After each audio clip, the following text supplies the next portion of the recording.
Please be good. Please be good. Please. Microsoft needs a win. God damn it. Welcome back, guys. Welcome back. It's another review roundup, and it's for an Xbox first party exclusive. Yes, it's Redfall, the much anticipated, much controversial Redfall. Well, I'm quite sure some of you guys already played it, and the meta score, as you can see, is not very good. But why? Why is it not very good? In this review roundup, we're going to check out 5 prominent critics and hear why they believe the score, what the game deserves. So we're going to go straight into it. I will start it with Screen Rant that gave the game a 3.5 out of 5. And this is what they have to say. There is a lot to enjoy with Arkane's latest, even if some aspects don't feel as fleshed out as they could be. Although the gameplay could use more variation, the locations and enemies in Redfall are a lot of fun to experience with friends. Redfall does more right than wrong in a gaming genre filled with multiplayer shooters competing for limited screen time, and is worth a try, especially for friends who dream of forming a group of vampire slayers. Alright guys, got to be honest with you, that is by far one of the most credible good scores I could find for Redfall. It's basically a 7 out of 10 if you're going to go by the 10 scale. And they acknowledge that it had its bugs and some shortcomings, but they believe the game was trying on the gameplay aspects, especially with some of the characters, power-ups, and coordination with your friends and the fun that you can have. It was worth the overlook. Plus, they believe in this modern time, a patch will come and fix up some of the rough areas. So that's Screen Rant. This goes to the very tough, very critical GameSpot. GameSpot came out swinging. They gave it a score of 4 out of 10. And this is what they had to say. Ultimately, Redfall is a game that should not have been released yet. Its litany of bugs hampers the gameplay loop of exploring the world with friends, and that loop itself feels compromised by elements that are poorly executed and ill-suited to the team implementing them. I can't pretend to know whether Arkane chose to make a loot shooter or was assigned to make a loot shooter, but I can tell you what, it feels like one of the best game studios in the world suddenly made two less. Ouch, GameSpot. I dug further into what they had to say, and they absolutely hammered them for the bugs, the plethora of bugs and game-breaking issues they have. Not to, like the frame rate happens a lot, but they more hated the bugs and the AI. The AI being so dumb was a problem for them. And you know what? You go GameSpot. This is the one time I don't mind you going hard. We need to get out of this mentality we have, this current mentality these developers and publishers have, that once you build it and patch it later, they will come and buy it. No, I hate that. I'm back from the days of the NES and the Super NES, where a game from day one comes out, most of the time working. We need to go back to that mentality. So kudos to you, GameSpot.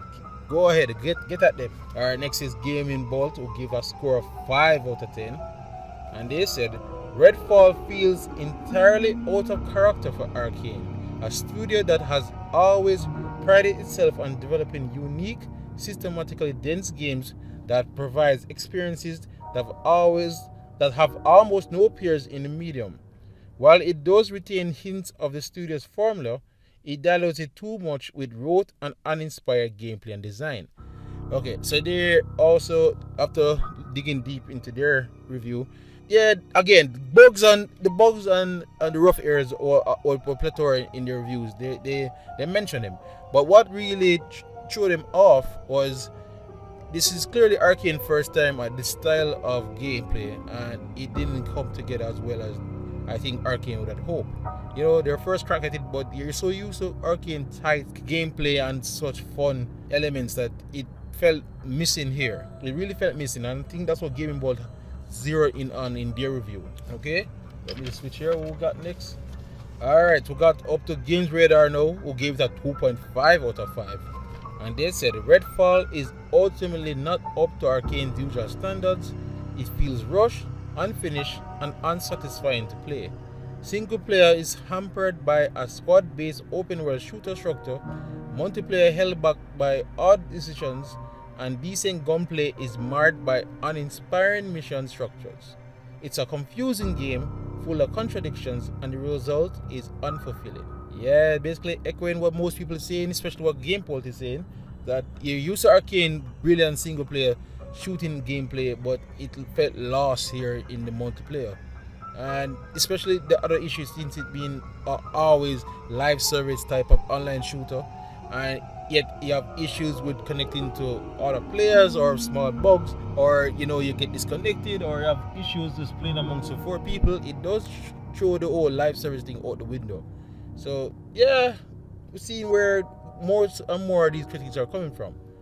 Okay, so we're going to move on to IGN, who did not give a score because it's a reviewing process, but I think it was important to show the snippet of their review here. So, a lot has been made of Redfall only running at 30 FPS at launch on Xbox Series X and S, but while it's certainly noticeable when moving rapidly, it would be disingenuous of me to pretend it's a deal breaker. As a console gamer who grew up playing on 50Hz TV at 25 FPS, I'm not going to throw my toys out of the pram over it.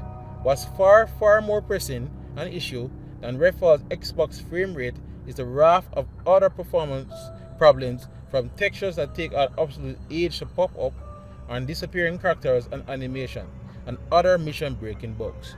So, before the game launched, they made an announcement that the Xbox versions, remember this is an Xbox first party exclusive, so they made an announcement that the Xbox versions, both the Series X and S, will be running the game at 30 frames per second to start, and the internet threw them up about it, and I don't blame you. It is weird. Like, all right, let me get to this straight. I'm Nintendo fan from when I grew up, and I'm used to, as a Nintendo fan, I am used to 30 FPS. So it's not necessarily a big deal to me. So I agree with IGN here. But it is interesting where the old premise of the Xbox Series X is its mighty power, the many teraflops that they always talk about, and yet one of your first party new IP, it comes with at 30 FPS. It does leave a certain bad taste in your mouth. But IGN had a bigger issue with the animations and the AI and all of that, and it really seems that when they finish your full review, it's not going to review very well. But yeah, guys, overall a 64 Metacritic, and it's a disappointment. It's honestly a disappointment, and it's a disappointment because, as I said to you, even though I grew up as a Nintendo fan, Xbox was always like a second love to me, right? And for two reasons. One, because of the control. I love how the controls feel on the Xbox 360, as well as one of the greatest memory I ever have of playing a game is playing Halo 2 multiplayer with friends, all in one room. That's some of the best feeling you will never get back again as a gamer. So it was weird and disheartening to see Xbox was a distant second in the last generation, but they filled you up with so much hope. They filled you up, sir, with so much hope for this generation, with all the purchasing they made and all the money spent, the billions of dollars spent, that they will be coming out swinging this generation, and we all had hope. So far, it's lackluster. Even Halo, they messed up somehow. Halo is already a forgotten game. Halo and the Xbox Series X is a forgotten game, and that's a problem, Microsoft. You got to get it together. You got to do better. You can't have Sony running away with it again. Sony's been masterclass so far, and they're even having their E3 press release coming up at end of May that might even get even more top games coming out for it. So all hopes look forward to Starfield. Starfield has to knock it out of this world. But as for Redfall, it's a disappointment. Yeah, they're going to patch the game, but it seems that the gameplay is uninspired, and it's a shame for Arkane, who I love Deathloop. Deathloop was a good game.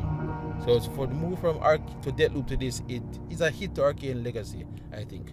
But anyway, guys, that's what I think, and that was the review roundup. Thanks for being here. If you can check out the last review roundup I did, which is for Star Wars, and see how good that game was, despite its own performance issues, and as we look forward to Zelda as it comes out in 2 weeks' time. But if for everything else, like animation, anime, and Blender skits, you're at the right place, Arkane Studios.